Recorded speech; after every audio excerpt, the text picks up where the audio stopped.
Hello everyone, welcome to I exam B students. मेरा नाम है Kailash Tiwari, ex Union Bank of India.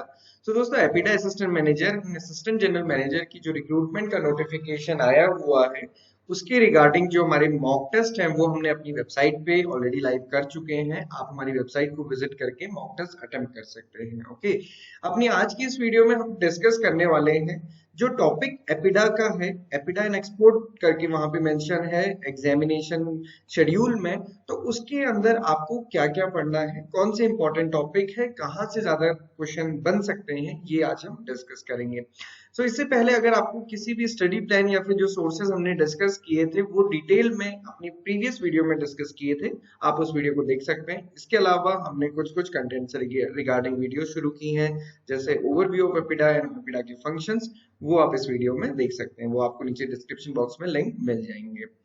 हम यहाँ पे जो आज डिस्कस करने वाले हैं वो असिस्टेंट मैनेजर के सिलेबस का सेकंड नंबर का पार्ट है, जो APEDA and agree export related, जिससे कि 30 क्वेश्चंस 30 मार्क्स के रहेंगे, ये वाले पोर्शन को डिस्कस करने वाले हैं।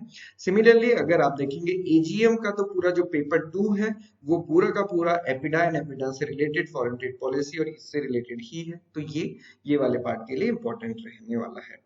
तो अब हमें पढ़ना कौन कौन से टॉपिक है, कैसे पढ़ना है, क्या कवर करना है। तो जैसे एपिडा एंड एक्सपोर्ट पॉलिसी अगर आप देखेंगे तो सबसे पहले तो हमें पूरे एपिडा के बारे में पढ़ना है, उसका विजन क्या है, फंक्शंस क्या है। देन जो सबसे इंपॉर्टेंट है वो है एपिडा एक्ट, इसको थोड़ा सा अच्छे से आपको कवर करना है। इंपॉर्टेंट सेक्शंस आपको पता होने चाहिए, उसमें जो भी डेटा वगैरह मेंशन है वो आपको पता होना चाहिए। देन एपिडा एक्ट के रिलेटेड रूल्स हैं। अगर आप देखेंगे कि जो एपिडा एक्ट है उसके सेक्शन 32 में ये पावर है कि एपिडा अपने रूल्स बना सकता है। सिमिलरली जो सेक्शन 33 है उसमें ये पावर दी गई है कि एपिडा अपने रेगुलेशंस को बना सकता है। ये दोनों चीजें एपिडा एक्ट के अंदर है, और एपिडा एक्ट के सेक्शन 32 के अकॉर्डिंग एपिडा के रूल्स बने हुए हैं और सेक्शन 33 के अकॉर्डिंग एपिडा के रेगुलेशंस बने हुए हैं। तो चीजें बहुत इंटरलिंक्ड होती हैं और इन्हीं को आपको कवर करना है। कैसे कवर करना है, इन तीनों चीजों को आज हम अभी आगे डिस्कस भी करेंगे। इसके अलावा एपिडा की जो स्कीम्स हैं and it's e governance initiative, traceability system से जो वेरियस प्रोडक्ट के लिए, WTO SPS TBT, overview of APEDA also, ये भी क्योंकि एग्रीकल्चर एपिडा का हम एग्रीकल्चर में पढ़ते हैं, मतलब एपिडा का जो बेसिक रोल एंड फंक्शन है वो agriculture and processed food export development के लिए है। सिमिलरली जो मरीन प्रोडक्ट के लिए है वो एम्पिडा है। Then agriculture export policy, foreign trade policy, क्योंकि अगेन ये रिलेटेड है पूरा ट्रेड से और internationally. Then market intelligence, export की क्या प्रोसेस होती है, इंटरनेशनल ट्रेड और एक्सपोर्ट प्रोसेस, और जो डेटा रिलेटेड है ट्रेड का, ये आपको कवर करना है। तो बेसिकली अगर आप देखते हैं कि ये सारे टॉपिक भी अगर आप बहुत डिटेल में कवर करते हैं तो ये एक अच्छा खासा कंटेंट रहता है। तो इन टॉपिक्स को आप फोकस कर सकते हैं। इसके अलावा जो भी चीजें प्रेजेंट हैं वेबसाइट में या फिर जो भी चीजें एपिडा और एक्सपोर्ट से रिलेटेड हैं वो आपको कवर करनी है। ओके, ब्रॉडली ये टॉपिक्स को आपको तो कवर करना ही है। अब हम आज थोड़ा सा डिस्कस करेंगे एपिडा के एक्ट को, समझने की कोशिश करेंगे कि कैसे इसको कवर किया जाता है। तो अगर आप वेबसाइट में देखेंगे तो वेबसाइट में भी ये सारी चीजें मेंशन है, एपिडा एक्ट, उसके अमेंडमेंट्स, एपिडा रूल्स अमेंडमेंट्स, साथ ही साथ APEDA regulations amendments, cess act और अमेंडमेंट्स। तो मैंने आपको पहले बताया था कि एपिडा एक्ट जो कि 1986 में पास हुआ था, 85 में पास हो गया था, इनेक्ट 86 में हुआ। आप यहाँ पे देख भी सकते हो, गजट ऑफ इंडिया है जो the agricultural and the processed food products export development authority act 1985, number 2 of 1986। अगर आप ये देखेंगे तो ये 1986 से इनेक्ट हुआ था। तो इसके अकॉर्डिंग फिर रूल्स बने एंड फिर देन उसके बाद रेगुलेशंस बने, और टाइम टू टाइम इसमें अमेंडमेंट्स होते रहते हैं। तो ये चीज है। इस बेयर एक्ट को भी आपको एक बार देखना है, बट उससे पहले आपको समरी पता होनी चाहिए या फिर आप समरी पढ़ने में सक्षम होने चाहिए। ओके, आप ये देख सकते हैं कि ये फर्स्ट पेज है एक्ट का। अब बेसिकली एपिडा एक्ट है क्या? तो एपिडा, जैसे कि फुल फॉर्म आपको पता है, agricultural and the processed food export food products export development authority, APEDA. यहाँ पे ये ध्यान रखिएगा कि ये जो वर्ड है ये एग्रीकल्चरल है, एग्रीकल्चर नहीं है। वो गवर्नमेंट ऑफ इंडिया ने एस्टेब्लिश किया अंडर द एपिडा एक्ट, जो कि पास हुआ था पार्लियामेंट में दिसंबर 1985 में, और ये came into effect from 13th February 1986 by a notification issued in the Gazette of India. Okay, इस अथॉरिटी ने रिप्लेस किया processed food export promotion council, PFEPC। तो ये भी आपको ध्यान रखना है कि PFEPC को रिप्लेस करके एपिडा को बनाया गया। अब जो एपिडा एक्ट है, तो एपिडा एक्ट में क्या क्या चीजें मेंशन की गई हैं। तो एक्ट का अगर आप सेक्शन फर्स्ट देखेंगे तो सेक्शन 1 है, जो सेक्शन 1 है उसके अंदर शॉर्ट टाइटल, एक्सटेंट, कमेंसमेंट। अब इनका मतलब क्या होता है? शॉर्ट टाइटल का मतलब है कि इस एपिडा एक्ट को हम क्या कहेंगे, तो बेसिकली जो उसका टाइटल है वो शॉर्ट टाइटल। एक्सटेंट मतलब कहां तक ये लागू होगा, इसकी क्या सीमाएं होंगी। कमेंसमेंट मतलब किस डेट से ये सारी चीजें लागू होंगी, ये सेक्शन 1 में।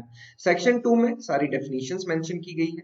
सेक्शन 4 में establishment in the constitution of the authority, जो पूरी अथॉरिटी बनेगी एपिडा अथॉरिटी, उसमें कितने मेंबर्स होंगे, क्या होंगे, ये सारी चीजें सेक्शन 4 में। Chairman of the chief executive, ये सेक्शन 6 में। Committees section 9। Functions of the authority, this is most important कि जो फंक्शंस है एपिडा के वो किस में मेंशन है, सेक्शन 10 में। रजिस्ट्रेशन ऑफ एक्सपोर्टर किस में है, सेक्शन 12 में। Grants and the loans by the central government, ये 15 में। फंड 16 में। अकाउंट्स एंड ऑडिट 18 में। Power to prohibit and control imports and export of scheduled products 19 में। ये अगेन इंपॉर्टेंट है, कौन सा सेक्शन है जो पावर देता है to make the rule, section 32, जो हमने स्टार्टिंग में डिस्कस किया। Then power to make regulation, section 33। तो ये दोनों ही इंपॉर्टेंट हैं, इनको बहुत डिटेल है, मतलब आप ये समझिए कि इन पर्टिकुलर सेक्शन से भी आगे पूरा का पूरा एक एक्ट बना है जिसके अंदर फर्दर बहुत सारे सेक्शंस हैं।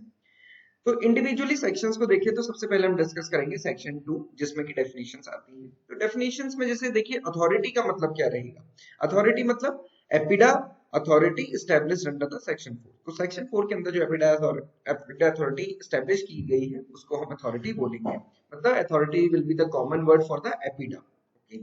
देन एक्सपोर्ट मतलब कोई भी ऐसी चीज जिसको हम बाहर लेके जा रहे हैं कंट्री से थ्रू लैंड, सी और एयर, उसको हम क्या बोलते हैं, एक्सपोर्ट। एक्सपोर्टर मतलब एक ऐसा रजिस्टर्ड पर्सन, एक व्यक्ति जिसको हमने रजिस्टर किया है for the exporter of scheduled products under the section 12। तो अभी हमने देखा था सेक्शन 12 के अंदर क्या है, शेड्यूल्ड प्रोडक्ट्स। शेड्यूल्ड प्रोडक्ट्स मतलब वो प्रोडक्ट्स जिनमें की एपिडा डील करता है, उन सारी चीजों के लिए किसी एक पर्सन को रजिस्टर किया गया है, उसको हम बोलते हैं एक्सपोर्टर। Then processing means कि preservation of the scheduled and the special products such as canning, freezing, drying, salting, smoking, peeling, ताकि उसको आगे फिर सेंड किया जा सके या फिर वो दूर तक ट्रेवल कर सके। अब शेड्यूल प्रोडक्ट हम हर जगह यूज कर रहे हैं, शेड्यूल प्रोडक्ट का क्या मतलब है? शेड्यूल प्रोडक्ट वो है जो एपिडा ने अपनी फर्स्ट शेड्यूल में जिन प्रोडक्ट्स को मेंशन किया है वो शेड्यूल प्रोडक्ट है। स्पेशल प्रोडक्ट कौन से हैं, जो सेकंड शेड्यूल में मेंशन किए गए हैं। देन इसके बाद इंपॉर्टेंट जो सेक्शन है वो है सेक्शन 10। इससे पहले अभी हमने सेक्शन 2 को डिस्कस किया था, बीच के मैंने छोड़ दिए हैं, वो आप पढ़ सकते हैं पूरे एक्ट से। सेक्शन 10 में है फंक्शंस ऑफ द अथॉरिटी। तो फंक्शंस ऑफ द अथॉरिटी वही है जो एपिडा के फंक्शंस हमने डिस्कस किए थे अपनी प्रीवियस वीडियो में भी, बट ये अब टेक्निकल चीज हम यहाँ पे देख रहे हैं कि ये सेक्शन 10 के सब सेक्शन 2 में दिए गए हैं। ये सेक्शन है और ये सब सेक्शन है, इनको ऐसे ही याद करना है, अपने अकॉर्डिंग नंबरिंग इसमें नहीं करनी है। तो सेक्शन 10 उसका सबसेक्शन 1, ये बेसिकली क्या है, subsection 1, authority has responsibility for developing and promoting the export of scheduled products under the control of central government through appropriate measure. अब वो मेजर्स क्या है, कैसे किया जाएगा, वो किसमें है, सबसेक्शन 2 में। तो वो क्या है, डेवलपमेंट ऑफ इंडस्ट्रीज, जो कि शेड्यूल्ड प्रोडक्ट से रिलेटेड है। अब वो कैसे डेवलप किया जाएगा, सीधी सी बात है, सबसे पहले तो पैसा ही चाहिए होगा। फाइनेंशियल असिस्टेंस सर्वे किया जाएगा, फिजिबिलिटी देखी जाएगी। Participating in the equity capital through the joint ventures, providing relief and the subsidies, इसके थ्रू डेवलपमेंट। देन किसी एक पर्सन का एज अ एक्सपोर्टर जो भी जितने भी शेड्यूल प्रोडक्ट है उनके लिए, और जो भी फीस है वो उनको पे करनी होगी।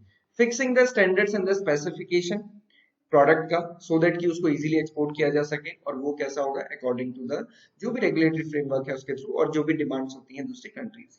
इसके अलावा एपिडा क्या करेगा, carrying out the inspection of the meat and meat products also, packaging को इंप्रूव करने के लिए, सो दैट कि उसकी जो शेल्फ लाइफ है या फिर हम कह सकते हैं जो लाइफ है वो इंक्रीज हो सके। Marketing of the schedule product outside the India, क्योंकि ये क्या वर्क कर रहे हैं, एक्सपोर्ट का, अंदर की बात नहीं है, क्योंकि अंदर तो बहुत सारी एजेंसीज वर्क कर ही रही है। Promotion of the export oriented production, so that कि जितने भी प्रोड्यूसर्स हैं वो एक्सपोर्ट ओरिएंटेड प्रोडक्ट को बना सके। स्टैटिस्टिक्स को कलेक्ट करना, training in the various aspect, और उसके सिमिलर जितने भी मैटर है ये डिस्कस करना। तो ये सारे फंक्शंस हैं। अब हमने इस वाली वीडियो में क्या लग पड़ा कि ये सारे sections under the section 10 of the APEDA act mention है, ये आपको पता रहना चाहिए। अब सेक्शन 32 जो पावर देता है कि रूल्स बनाए जा सके। रूल्स क्या है, बेसिकली जो पूरा एपिडा बना है उसके जितने भी फंक्शंस हैं उनको कैरी आउट करने के लिए रूल्स बनाने पड़ेंगे, carry out the purpose of this act. तो वो क्या होंगे बेसिकली रूल्स। ये कहाँ मेंशन है, सेक्शन 32 के सब सेक्शन 1 में। सेक्शन 32 के सेक्शन सब सेक्शन 2 में अगर आप देखेंगे तो फिर इसमें पूरा का पूरा है कि various aspect of the process food export promotion council बनेगी, जिसमें कि appointment, duty, member, power of the chairman, secretary mention रहेंगी, रजिस्ट्रेशन कैसे होगा, कलेक्शन ऑफ स्टैटिक्स कैसे होगा, सबमिशन ऑफ द रिपोर्ट्स कैसे होंगी, और कुछ भी इसके अलावा है वो सारा कुछ इसमें मेंशन रहेगा। तो मतलब जो individual roles and the responsibility है वो किसके अंदर आएंगी, रूल्स के अंदर, जो कि सेक्शन 32 में कवर। देन सेक्शन 33 है रेगुलेशंस। अब जो रूल्स बने बट वो रेगुलेट कैसे होंगे, रेगुलेशन में एंश्योर भी होना चाहिए कि उनका प्रॉपर इंप्लीमेंटेशन हो, तो वो रेगुलेशंस होते हैं। तो 33 सेक्शन के अंदर जो सब सेक्शन 1 है उसमें अथॉरिटी को पावर दी गई है। अब अथॉरिटी मतलब APEDA can create the regulation with the approval of the central government. ये इंपॉर्टेंट है कि किसका अप्रूवल रहेगा, सेंट्रल गवर्नमेंट का। These regulations can cover all necessary and the appropriate matter to enforce this act, है ना। तो वो सारे नेसेसरी और अप्रोप्रिएट मैटर्स को देखेंगे जिससे कि इस एक्ट को एनफोर्स किया जा सके, वो रेगुलेशंस बनेंगे। सेकंड सबसेक्शन क्या कहता है, can create the regulation with the approval of the central government to ensure the effective implementation of the act. ये मेन चीज देखना है। और इसके साथ साथ इसमें ऑल प्रोविजंस भी रहेंगे, कंडक्ट ऑफ मीटिंग्स कैसे है, अपॉइंटमेंट कैसे रहेगा, कमिटीज कैसे बनेंगी, सर्विस कंडीशंस क्या है एम्प्लॉयज की, जैसे अभी ये डायरेक्ट रिक्रूटमेंट है, ये सब कुछ रेगुलेशंस में है। और इसके अलावा बाकी जितनी भी चीजें हैं, चाहे लीव से परमिशन हो, ये सारी चीजें इसमें मेंशन होगी। तो इस टाइप से आपको सेक्शंस को कवर करना है। इसमें हमने कुछ सेक्शंस को कवर किया है। इसके अलावा शेड्यूल्ड प्रोडक्ट्स, हम बार बार वर्ड यूज कर रहे हैं, तो वो कौन से शेड्यूल्ड प्रोडक्ट है। शेड्यूल्ड मतलब जो कि फर्स्ट शेड्यूल में मेंशन है एक्ट के। और एक्ट कौन सा है, एपिडा एक्ट।